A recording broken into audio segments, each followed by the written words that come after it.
జూపూడి గారు, యా ముందు వైద్యం దగ్గర నుంచి మొదలు పెట్టాలని అనుకున్నాను. ఎందుకంటే సార్ ఈరోజు ఆసుపత్రుల్లో ఈ 2 నెలల్లో జరిగినటువంటి పరిణామాలతోనే చాలా దారుణమైన పరిస్థితులు ఉన్నాయి. ఆరోగ్యశ్రీ లేదు, ఇక్కడ సౌకర్యాలు లేవు. రెండోది మెడికల్ కాలేజీలు వస్తుంటే వాటిని కూడా పీపీపీకి అందిస్తామంటున్నారు. రేపో మాపో ఈ ప్రభుత్వ ఆసుపత్రులు కూడా ప్రైవేటైజ్ అయిపోతున్నాయి. ఇది పరిస్థితి. సార్, మీరు చెప్పినటువంటి ఉపోద్ఘాతం విన్న తర్వాత నాకు తెలిసి పెమ్మసాని గారు కూడా డాక్టర్ అనుకుంటాను. అవును, doctor, that to foreign return. I think ఈ spend lot of money in the election. అది సొంతమని అయి ఉండొచ్చు. బట్ ఎలక్ట్ అయిన తర్వాత, మంత్రి అయిన తర్వాత ఆరోగ్యశ్రీకి డబ్బులు చాలా తక్కువ ఉన్నాయి, మోస్ట్ ప్రాబబ్లీ లేకపోవచ్చు. ఆయుష్మాన్ భవ అని ఆయన ప్రమోట్ చేస్తున్నాడు. మీరు చెప్పినట్టుగా ఆరోగ్యశ్రీకి జగన్మోహన్ రెడ్డి గారు, రాజశేఖర రెడ్డి గారి మరణానంతరం ఇచ్చినటువంటి ఇంపార్టెన్స్ ఏంటంటే,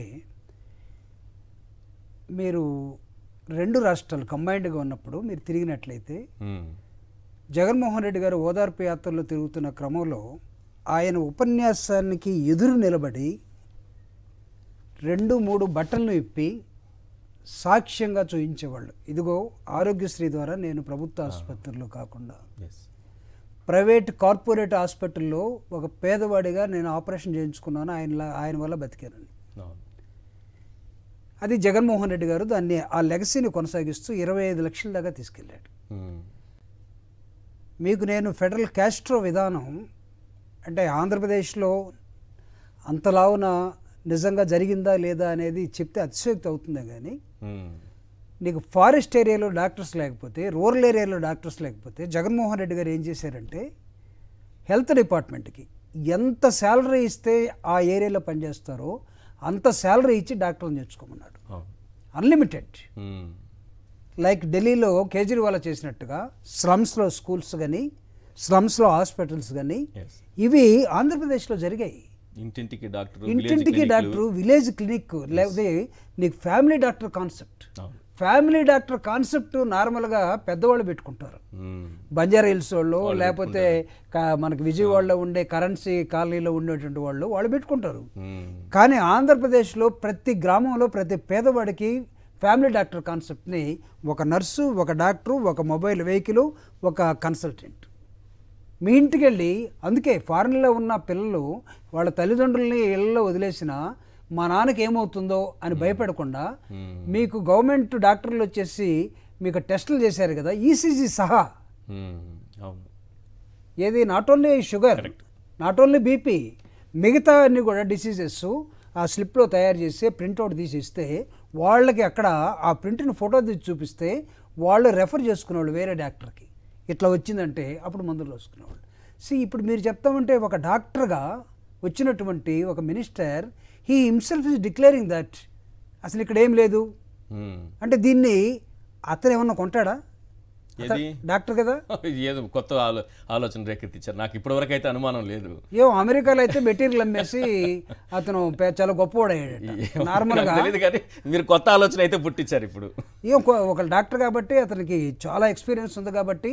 నాకు తెలిసి ఇక్కడ హైదరాబాద్లో కూడా చాలా మంది రియల్ ఎస్టేట్ పీపుల్ కూడా చెప్తుంటారు, మా దగ్గర 100 ఎకరాలు కొన్నాడండి. ఇవన్నీ కూడా చంద్రశేఖర్ రెడ్డి ఏదో ఉందట ఆయన పేరు, అతను చంద్ర అనుకుంటాను, పెమ్మసాని చంద్రశేఖర్ ఏదో. Is very clever and very intelligent, very dedicated man అంట. అయితే దీనికి ఎత్తబెట్టాడేమో ఒకసారి చూసుకోవాలి మనం. ఎందుకు అదర్వైజ్ ఇంకా దాని అర్థం పీపీపీ మోడల్లోకి వస్తున్నామంటే అది brain child of Chandrababu Naidu garu. PPP model మనకి 84లో వచ్చినటువంటి liberalisation, privatisation, globalisation, LPG system అంటాం కదా. ఈ ఎల్పిజి సిస్టమ్ని త్వరగా రండి ఆహ్వానించినటువంటి ప్రపంచ బ్యాంక్కి దూతగా పనిచేసిన వ్యక్తి కదా చంద్రబాబు నాయుడు గారు. ఇప్పుడు ఈ రాష్ట్రంలో డబ్బులు లేవని కేంద్ర మంత్రితో చెప్పించి, కేంద్రం ఒకవేళ ఎందుకు లేవని అడిగితే మేము ఇస్తున్నాం కదా సార్, మీరు ఇస్తున్నారు మోడీ గారు మా పార్ట్నరు. మాట్లాడాల్సింది ఎవరు? సత్య అనే ఒక కుర్రోడు ఉంటాడు, బీజేపీ తరఫున ఉన్నటువంటి health minister. He has to talk all these things. But అతని బదులు పెమ్మసాని గుంటూరులో పెరిగిన వ్యక్తి కూర్చొని, అఫ్కోర్స్ అక్కడ ఎంపీ కావచ్చు, ఆయన డిక్లేర్ చేస్తున్నాడంటే గుంటూరులో ఉన్నటువంటి నీకు గవర్నమెంట్ హాస్పిటల్, మీకు వైజాగ్లో ఉన్న గవర్నమెంట్ హాస్పిటల్, అదేవిధంగా తిరుపతిలో ఉన్న గవర్నమెంట్ హాస్పిటల్, కర్నూలులో ఉన్న గవర్నమెంట్ హాస్పిటల్ నీకు భారతదేశంలో ఎక్కడ దొరకవు. ఓకే. మీకు ఇంతెందుకు అసలు తిరుపతిలో 5 మెడికల్ కాలేజెస్ ఉన్నాయి. ఒక తిరుపతి అనే ఒక చిత్తూరు అనే ఒక డిస్ట్రిక్ట్లో ఒక 5 మెడికల్ కాలేజెస్ ఉన్నాయి. Do believe it? భారతదేశంలో ఏ రాష్ట్రంలో ఏ జిల్లాలో ఒక జిల్లాలో 5 ఉండవు. అసలు ఎంత లావున జగన్మోహన్ రెడ్డి గారు విద్యని వైద్యాన్ని ప్రజలకి దగ్గరగా తీసుకొస్తే వీళ్ళు మొత్తాన్ని కూడా అమ్మేయటం కోసం చేస్తున్నటువంటి ఒక ప్రయత్నం. నేను కృష్ణబాబు గారు ఉన్నప్పుడు, నివాస్ గారు ఉన్నప్పుడు లాస్ట్ గవర్నమెంట్లో నేను నల్లమల ఫారెస్ట్లో ఉన్నటువంటి చెంచుల గురించి మాట్లాడుకునే సందర్భం వచ్చినప్పుడు ఒకవేళ కృష్ణబాబు గారు కానీ లేకపోతే నివాస్ గారు కానీ ఏ డిపార్ట్మెంట్లో ఉన్నారో నాకు తెలియదు. ఇప్పుడు చెంచులకి 42 సంవత్సరాలకే వాళ్ళు చనిపోతా ఉన్నారు. ఎందుకు? మిగతా వాళ్ళగా బతకాలనే ఆశలేక కాదు, అక్కడ అడవుల్లో ఏం తింటారో ఏం కొడతాయో ఏమో తెలియదు వాళ్ళకి. వాళ్ళకి కావాలి వైద్యం, వాళ్ళకి కావాలి విద్య అంటే అక్కడికి డాక్టర్లు పంపించారు వీళ్ళు చెంచులో ఉన్నటువంటి ప్రాంతాలకు, అడవుల్లోకి. అడవుల్లో వాళ్ళు ఎంత శాలరీ కోరుకుంటే అంత శాలరీ ఇచ్చారు. ఏ విధంగా 25 లక్షల రూపాయలు నీకు జగన్మోహన్ రెడ్డి గారు నీకు ఆరోగ్యశ్రీకి ఇస్తానని చెప్తే ఏ విధంగా ఎత్తేస్తారు?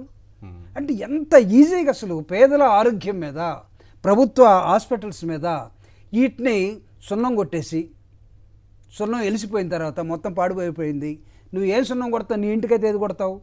అది ఎందుకు కొడతారు? అవే వస్తాయో కాబట్టి కంపెనీలు పెయింట్లు ఉంటాయి. అవి ఇప్పుడు అన్నా క్యాంటీన్లకు వేస్తున్న అది గవర్నమెంట్ వేయకుండా చేస్తున్న విధానం ఏదైతే ఉందో నాకు తెలిసి దీన్ని ప్రజలు గ్రహిస్తూ ఉంటారు. నేను చెప్తున్నాను ఈశ్వర్ గారు, ప్రజలు విద్య మీద వాళ్ళు విద్య మీద వాళ్ళకు రుచిని, ఒక ఫ్లేవర్ టేస్ట్ని తీసుకొని ఉన్నారు.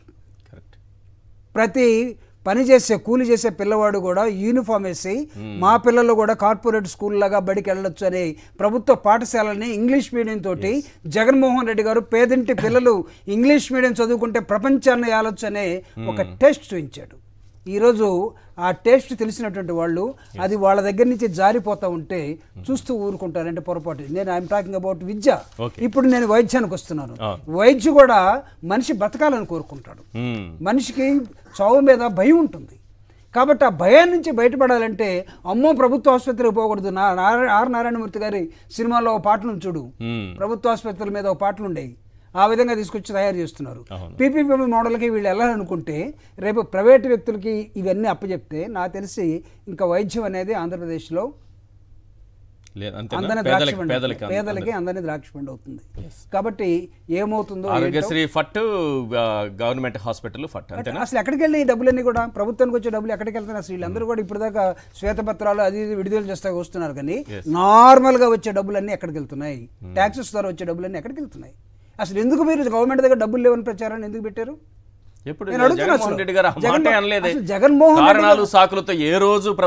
లేదు, అసలు ఆయన నడుపుతున్నప్పుడు జనంలో ఏమనుకున్నారంటే అసలు ఇతను ఎక్కడి నుంచి తెస్తున్నాడు అనేది క్వశ్చన్. అప్పుడు వీళ్ళు అసలు లేవు అని స్టార్ట్ చేసిన పాట ఏదైతే ఉందో 14లో అలాగే స్టార్ట్ చేశారు. కట్టుబట్టలతో వచ్చాం, కట్టుబట్టలతో మంచి బట్టలే ఉన్నాయి కదా అందరికి, కట్టుబట్టలతో ఎందుకు వచ్చాం?